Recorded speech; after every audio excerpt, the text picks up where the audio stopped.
फुटपाथसाठी 97 लाखांचा निधी, पण एक खड्डा बुजवण्यासाठी निधी उपलब्ध होत नाही का? जनतेत संताप, प्रशासनावर प्रश्न. मिराज शहरातील मिशन हॉस्पिटल ते गांधी चौक दरम्यान फुटपाथ उभारणीसाठी तब्बल 97 लाख रुपयांचा निधी मंजूर झाल्याची माहिती समोर येताच नागरिकांमध्ये तीव्र चर्चा सुरू झाली आहे.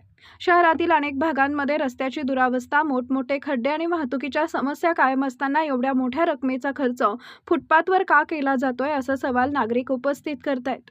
विशेष म्हणजे ज्या ठिकाणी फुटपाथचे काम प्रस्तावित आहे त्याच परिसरात रस्त्यावर मोठा खड्डा असल्याचं नागरिकांचं म्हणणं आहे. हा खड्डा बुजवण्यासाठी प्रशासनाकडे निधी उपलब्ध नाही का, असा प्रश्न नागरिक उपस्थित करत आहेत. तर दुसरीकडे फुटपाथसाठी 97 लाख रुपये खर्च करण्याचा निर्णय घेतल्यानं संताप व्यक्त केला जातोय. हे फुटपाथ सोन्याचे बनवणार आहेत का, अशी उपरोधिक चर्चा सोशल मीडियावर आणि नागरिकांमध्ये रंगू लागली आहे.